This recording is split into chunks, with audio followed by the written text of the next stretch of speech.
With the blessings of Shri Shirdi Sai Baba, Sai Satcharitra Chapter 5.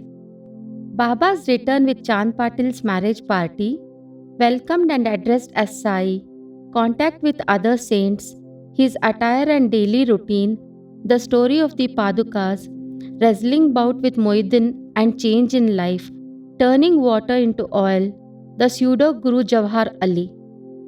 Return with Chand Patil's marriage party.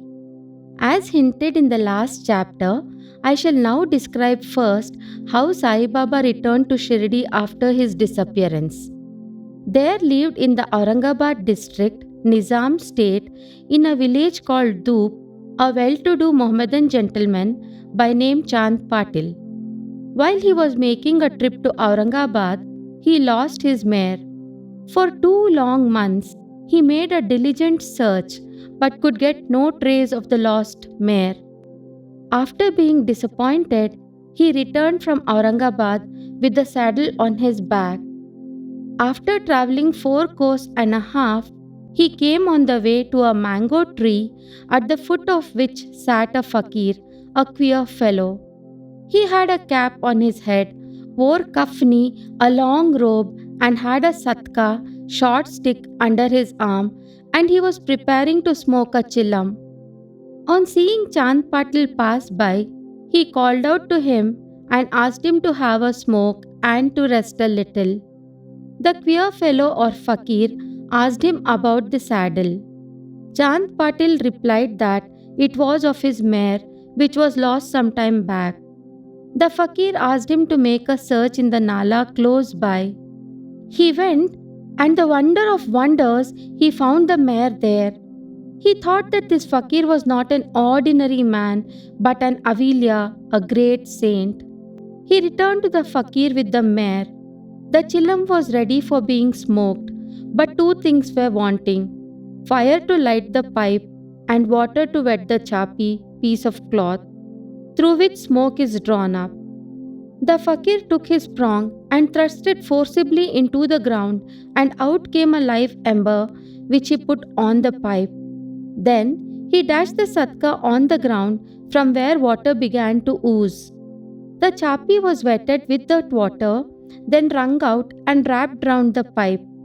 Thus, everything being complete, the fakir smoked the chillam and then gave it also to Chand Patil. On seeing all this, Chand Patil was wonderstruck. He requested the fakir to come to his home and accept his hospitality. Next day, he went to Patil's house and stayed there for some time. Patil was a village officer of Dhoop. His wife's brother's son was to be married and the bride was from Shirdi. So, Patil made preparations to start for Shirdi for the marriage. The fakir also accompanied the marriage party. The marriage went off without any hitch. The party returned to Dhoop, except the fakir who stayed back in Shirdi and remained there forever. How the fakir got the name Sai. When the marriage party came to Shirdi, it alighted at the foot of a banyan tree in Bhagat Mahalsapati's field near Khandoba's temple. The carts were loosened in the open courtyard of Khandoba's temple, and the members of the party descended one by one, and the fakir also got down. Bhagat Mahalsapati saw the young fakir getting down and accosted him, "Ya Sai," "Welcome Sai." Others also addressed him as Sai, and thenceforth he became Sai Baba. Contact with other saints. Sai Baba began to stay in a deserted masjid. One saint named Devidas had been living in Shirdi for many years before Baba came there. Baba liked his company. He stayed with him in the Maruti temple in the Chowdi and for some time lived alone. Then came another saint by name Jankidas. Baba spent most of his time in talking with him, or Jankidas went to Baba's residence. So also, one Vaishya householder, saint from Puntambe by name Gangagir, always frequented Shirdi. When he first saw Sai Baba carrying pitchers of water in both hands for watering the garden, he was amazed and said openly, "Blessed is Shirdi that it got this precious jewel. This man is carrying water today, but he is not an ordinary fellow.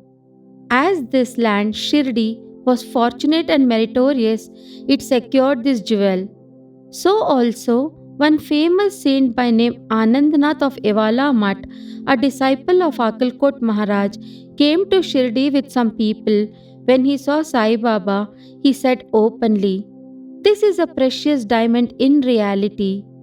Though he looks like an ordinary man, he is not a ghar, ordinary stone, but a diamond.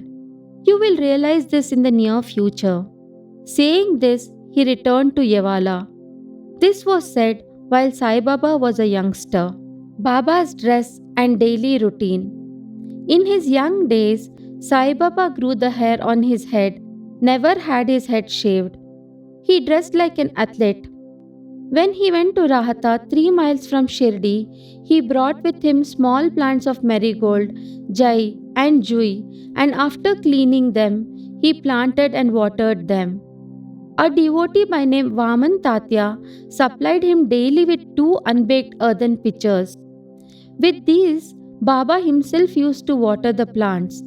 He drew water from the well and carried the pitchers on his shoulders. In the evening, the pitchers were kept at the foot of the neem tree. As soon as they were placed there, they broke as they were made of mud and not baked. Next day, Tatya supplied 2 fresh pitchers. This course went on for 3 years, and with Sai Baba's toil and effort, there grew a garden. On this site at present stands the big mansion Samadhi Mandir of Baba, which is now frequented by so many devotees. The story of the Padukas, footprints under the neem tree. A devotee of Akalkot Maharaj by name Bhai Krishnaji Alibakkar worshipped the photo of Akalkot Maharaj. He once thought of going to Akalkot, Sholapur district, take the darshan of the Padukas, footprints of the Maharaj, and offer his sincere prayer there. But before he could go there, he got a vision in his dream. Akalkot Maharaj appeared in the vision and said to him, "Now, Shirdi is my resting place. Go there and offer your worship." So, Bhai changed his plan and came to Shirdi, worshipped Baba, stayed there for 6 months, and was happy.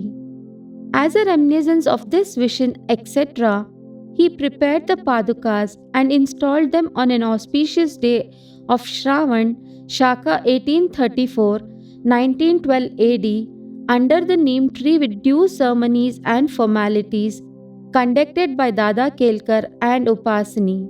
One Dikshit Brahmin was appointed for worship, and the management was entrusted to devotee Shagun. Complete version of this story. Mr. B.V. Dev, retired Mamlatadar of Thane and a great devotee of Sai Baba, made enquiries about this matter with Sagun Meru Nayak and Govind Kamlakar Dikshit, and has published a full version of the Padukas in Sai Leela, Volume 11, Number 1, page 25. It runs as follows. In 1834 Shaka, that is 1912 AD, one Dr. Ramarao Kothare of Mumbai came to Shirdi for Baba's darshan. His compounder and his friend Bhai Krishnaji Alibakkar accompanied him. The compounder and Bhai became intimate with Sagun Meru Nayak and G.K. Dikshit. While discussing things, these persons thought that there must be some memorial of Sai Baba's first advent at Shirdi and his sitting under the holy neem tree. They thought of installing Baba's Padukas there and were going to make them of some rough stone. Then, Bhai's friend, the compounder, suggested that if this matter was made known to his master, Dr. Ramarao Kothare, he would prepare nice Padukas for this purpose. All liked the proposal, and Dr. Kothare was informed of it. He came to Shirdi and drew a plan of the Padukas. He went to Upasani Maharaj in Khandoba's temple and showed him his plan. The latter made many improvements, drew lotus, flowers, conch, disc, maize, etc., and suggested that the following shloka regarding neem tree's greatness and Baba's yogic powers be inscribed. The verse was as follows: Sada nimba vrikshasya mooladivasat sudastravinam tiktam piya priyam tam tarum kalpa vriksha sadikam sadyantam namamishwaram sadagurum sainatham. Upasni's suggestions were accepted and carried out. The Padukas were made in Mumbai and sent to Shirdi with the compounder. Baba said that they should be installed on the Paurnami, 15th of Shravan. On the day at 11 am, G.K. Dikshit brought them on his head from Khandoba's temple to the Dwarka Mai in a procession. Baba touched the Padukas, saying that these are the feet of the Lord, and asked the people to install them at the foot of the neem tree. A day earlier, one Parsi devotee of Mumbai named Pasta Seth sent rupees 25 by money order. Baba gave this sum for the installation of the Padukas. The total expense of installation came up to rupees 100, out of which rupees 75 were collected by subscriptions. For the first 5 years, G.K. Dikshit worshipped the Padukas daily, and then this was done by Lakshman Kacheshwar Jakhadi. In the first 5 years, Dr. Kotare sent rupees 2 per month for lighting the lamp, and he also sent the railing round the Padukas.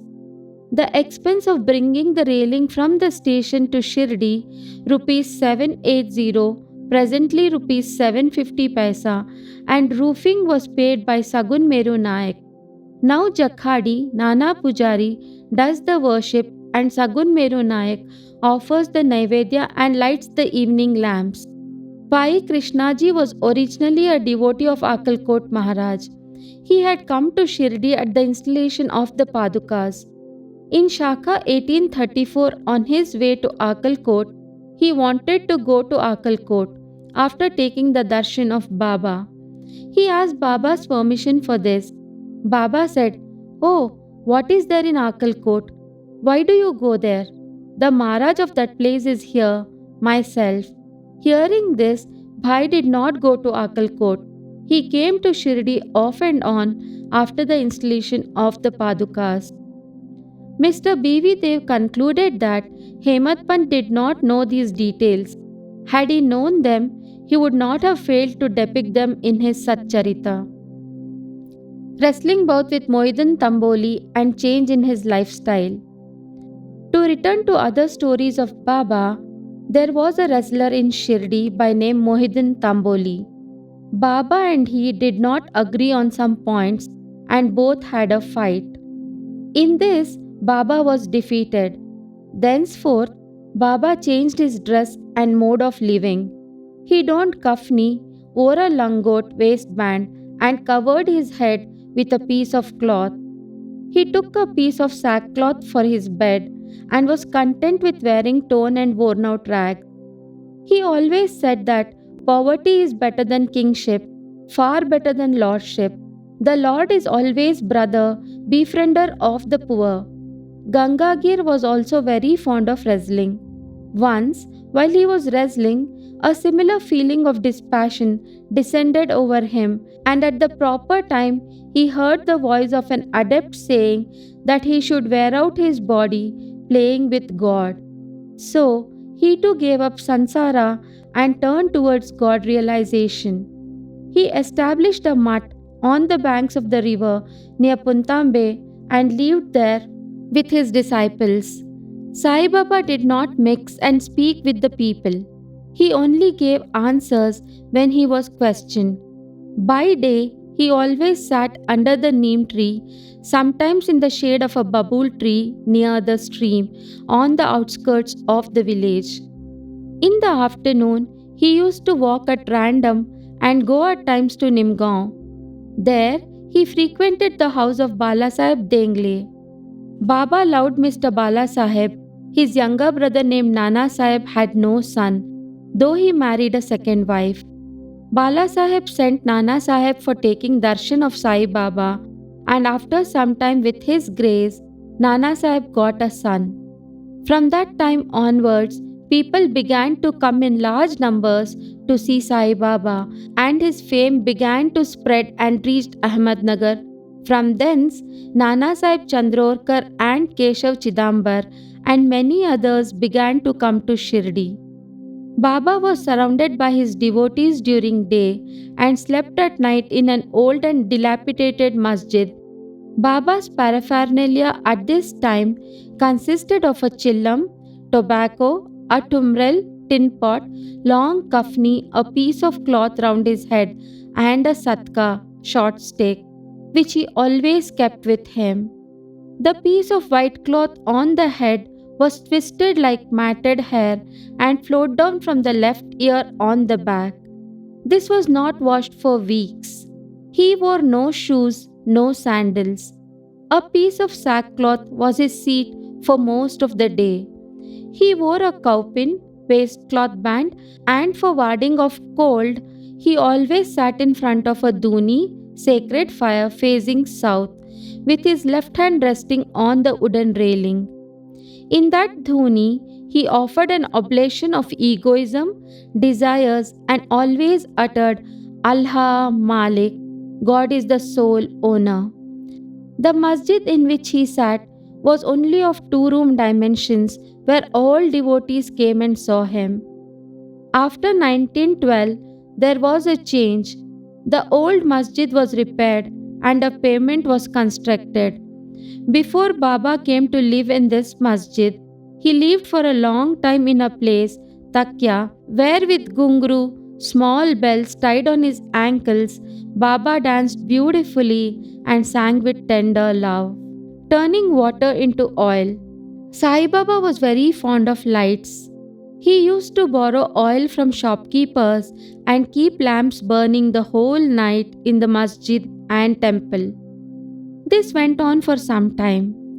The Banyas who supplied oil gratis once met together and decided not to give him oil. When, as usual, Baba went to ask for oil, they all gave him a distinct no. Unperturbed, Baba returned to the masjid and kept the dry wicks in the lamps. The Banyas were watching him with curiosity. Baba took the tumbrel, tin pot, which contained very little, a few drops of oil, put water into it and drank it, and then forced it out to fall into the container. After consecrating the tin pot in this way, he again took the water from the tin pot and filled all the lamps with it and lighted them. To the surprise and dismay of the watching Banyas, the lamps began to burn and kept burning the whole night. The Banyas repented and apologized, and Baba forgave them and asked them to be more truthful in future. The Pseudo Guru Javhar Alli. 5 years after the wrestling bout above mentioned, one fakir from Ahmednagar by name Javhar Ali came to Rahata with his disciples and stayed in Bakhal, a spacious room near Veerabhadra temple. The fakir was learned, could repeat the whole Quran, and had a sweet tongue. Many religious and devout people of the village came to him and began to respect him.